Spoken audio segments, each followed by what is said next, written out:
Another day, still breathing. So it's foggy out, a little foggy today. Looks like it's going to be a really nice day though once this burns off. We're talking about in the 80s. So some of you guys that are getting that cold stuff, let's try not to get sunburned today. So we got a new ride in here. Got my friend's Hyundai. Helping her out do a swap in here. She's a nice lady, needs this car to get her around. Got some health issues. And took it to the dealership. And of course they wanted $2,100 to put a transmission in there, a CERTA unit.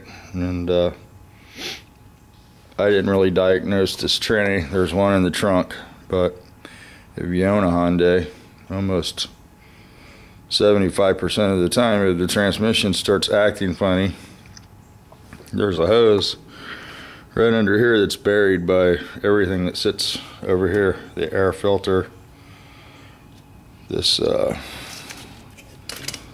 the linkage and stuff goes through here, but you can see that it's really damp right on that bracket. And there's a hose that's right up under there that leaks when the car gets hot. And it leaks right down on that switch, and it can cause some trouble. This transmission's been gone through already. You can see the red RBT there by the switch. So somebody's already been in here rebuilding it. So we got a used unit for a couple $100, and we'll just pop that in here and not even get into it. The car drives, and it sticks in third gear sometimes. If I had to guess, it's, you know, that switch and maybe a clean the filter type of deal. So I might go through it. I'll do a little tranny build. I've got a friend that needs one of these. I don't know if it'll match up. We'll go check his car and see if it's the same. He's a neighbor of mine. He's got one with 90,000 miles with a solenoid issue, and we can use some pieces and parts off this to get his back going. But that's what's going on here. Just pull the motor and tranny out of this probably, set it on the ground and separate them. And you have to pull the starter out to get to the torque converter bolts on these. There's no access other than that, and the starter's under the intake manifold, so it might be easier on the ground. So Hans is gonna help with this one a little bit. I took some of this stuff off. He'll come out here and unplug the rest of the wiring harnesses because he's good at that. And we'll just unbolt this baby as a unit, pop it out, pull the radiator out, and swap it out. Like I said, I think there's one in the trunk. I hope there is. Oh, car smells like cigarette smoke really bad. Oh, there it is. This one's been rebuilt too, or that's just the way the factory does it, but I don't think that looks factory, especially on that cover out there. You know, it's pretty excessive.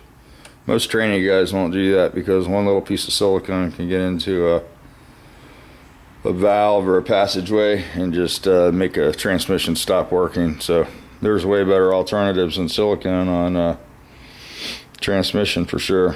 But we'll put it in there, give it the effort, you know what I mean? And hope that it works. I'm sure it has some sort of warranty for 90 days.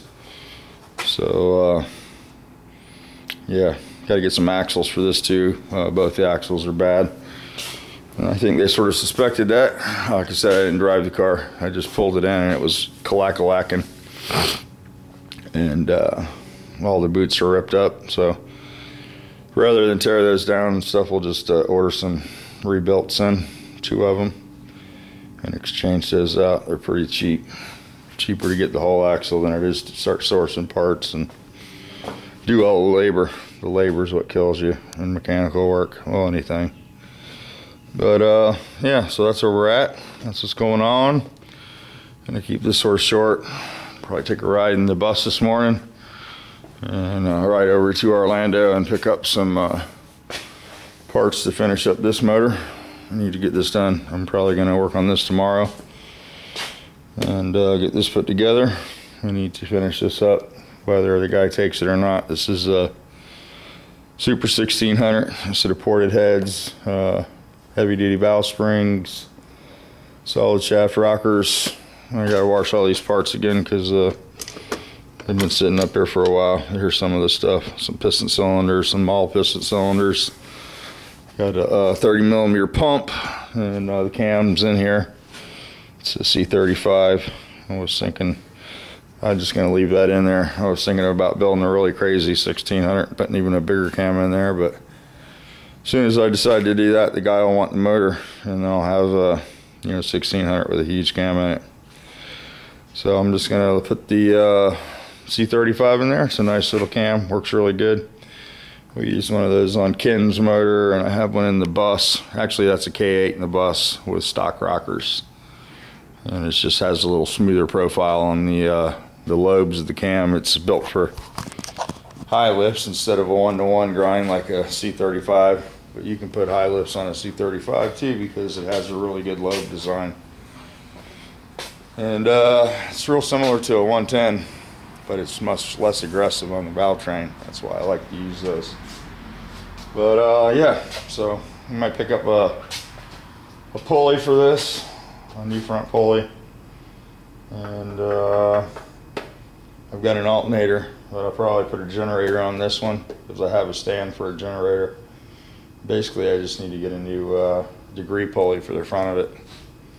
That's a pulley with the timing marks on it, so you can, accurately set the timing. A Volkswagen pulley basically just has a notch, and you just try to set the timing to where the fan belt comes into the pulley, and it's not very accurate. So if you have a degree pulley, you can actually get a number, or you can do it with a total degree light too. It's another way.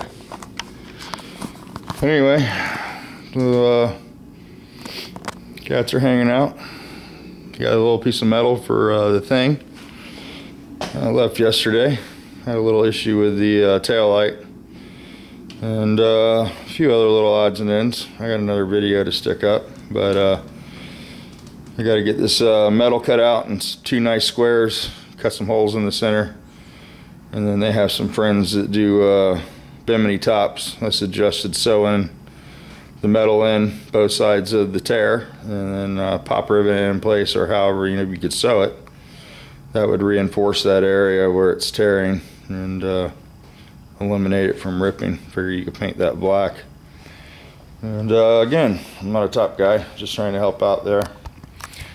But boat guys are a really good resource, especially in Florida, because there's a lot of guys that make bimini tops and stuff for boats. So, alright guys, I'm going to go ahead and shut this one down. Hope everybody had a great week and have a better weekend.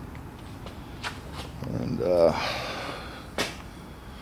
yeah, I saw where Anthony and his son are going to build a motor for some dyno challenge.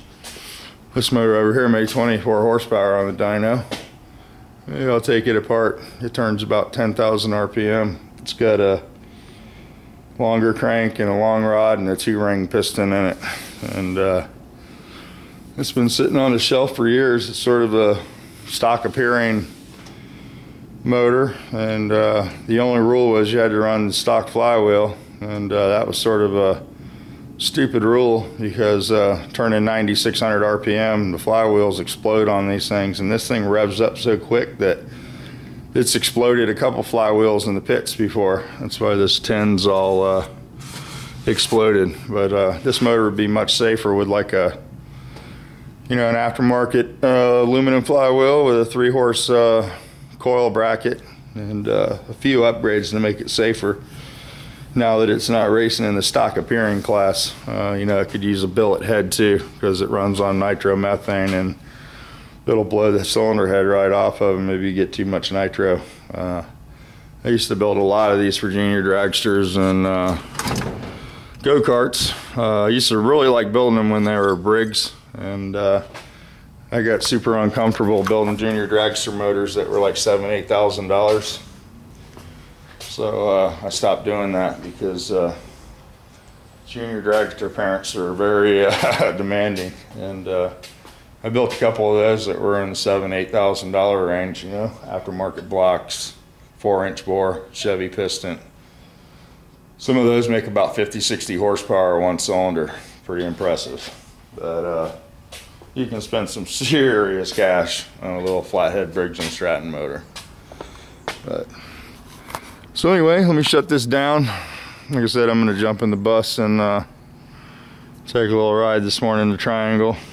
Replace some parts that I used up and get some wind in my face. You know, it's always a good therapy to drive the bus. Drove it to the Daytona last night, put the family in it. We had a good time. Well, it was minus one kid. But yeah. Yeah, there's the normal residual when you take the kids. Bojangle cups. That's actually from last week when we had breakfast. But we like driving the bus. I've been thinking about scrapping that motorhome out back and putting some of the amenities in here. Of course, it's got a sink and, you know, the stove and all the stuff that you'd want for camping. But I'm really not into the stove and stuff because I don't want to cook in the van. But what I was thinking about doing was maybe taking this back seat out and putting the fold-out couch. It's really nice in the motorhome in here, and then maybe cutting these humps down because I'm never going to slam my bus, and putting the captain chairs out of the front of the motorhome that are bolstered and much more comfortable. Although these are in really nice shape, I recovered them. They're very uncomfortable, and you find yourself slumping over the steering wheel in a bus. So I was thinking maybe if I put the motorhome seats in here, it'd be more motorhome-like driving. But and then of course it's got a few cabinets and stuff. But then again, you know, I'm not going to use some cabinets. I had a closet over there and I sold it. And I guess I'd have to reconfigure some stuff once I pulled that seat out. So I don't know. It's a fantasy to go camping, hit the road, and do some stuff like that. You know, right now I just live vicariously through other people on YouTube. Chris's Travel and Chad, living the van life. All those guys that travel around, Bitter Rambler. I like watching their videos and getting ideas. It's just I watch their videos and it's amazed at the amount of stuff that they have crammed in their bus. And you know, I have a bus and it's hard for me to imagine the layout and how to fit everything in here, you know, and use the stuff that you need. Although they make really detailed videos of how to, you know, select the right bedding and not get crazy with all that stuff. It's hard to imagine what to put in here that's actually useful. But I guess the main thing that I would want is just somewhere to sleep and be warm. And the motorhome also has some really nice shades that I might be able to incorporate in here too. They're sun blockers and they're sort of thermal. So I might be able to use those, and you know, the couch and some other stuff. And then it's got a 7,000 kW or 12,000 kW generator in there, an Onan that you know, I couldn't put on this, but it's got 2 rooftop airs, so I could scavenge some parts off of it instead of spending a bunch of money to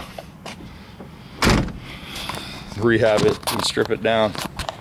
But you know, I see guys doing that on YouTube too, and I really seriously thought about changing this door out because the motorhome won't come through that door, but I think it would fit in this building. But that's a project that has to be inside and dry, man, because I think once you got into it, it would have no roof and pretty much just the floors would be left. Yeah, I don't know if I got the skill set to do all that wiring because I don't do too good at electrical stuff. Car stuff, it's not too bad, but house stuff, I seem to really, you know, fail at. So I guess I had a bad shop teacher. His name was Mr. Mohan, and took electrical at Wymore Tech. And he took me off to the side one day and told me that he thought that maybe the automotive department would be better suited for me. That if I continued my electrical career, that I might kill myself sticking my finger in the wrong socket, because I had a bad habit of using both hands on something, and he'd always come up and smack one hand down. Don't complete the circuit. So, all right, guys, I'm babbling on for a while again. I'm gonna shut up, turn this off. You guys have a good day. There's the old reverse gear out of that tranny. Not much left of that bad boy. We got that fixed. And yeah, I got a couple more trannies coming up. Actually got one that's already been in the jig up here, hiding. And we got to put that together. That's the close box. Got a diff and aluminum side plate for it. And real quick, somebody wanted to see a late model or an early model reverse, because I was telling everybody how weak the reverse gear was in this setup. So I'll do this really quick. Woo, that was a good jump there, engine. You can see this one has a solid groove for that sort of cheesy shift fork I showed you. And it, you know, it doesn't hold the gear real tight. It lets it do this. And it more centers on that shaft in the tranny than the fork. And then here's the earlier model arrangement. It actually, you know, has a cradle and it's supported on both sides. So, and this seems to hold up quite a bit better. You can see this one's been in service, and it's not too bad. This was in a drag car. This is in that box that's up in the cabinet there. So this transmission has some sentimental value. This is the guy I worked for 15 years before I went to work for him. He had a partner, Artie Barlow, and he actually built this box. So he's like one of the VW masters in this town, or used to be. He works on Porsches and BMWs and Mercedes now, but so it's sort of a, you know, one of those things that I'm just going to keep around for nostalgia purposes and freshen up. It probably meant nothing to anybody. Anywho, let me turn this off. You guys have a great day. Don't forget to like and subscribe. And if you hate it, I guess push the thumbs down button, but try not to be that way. And you guys make the best out of it.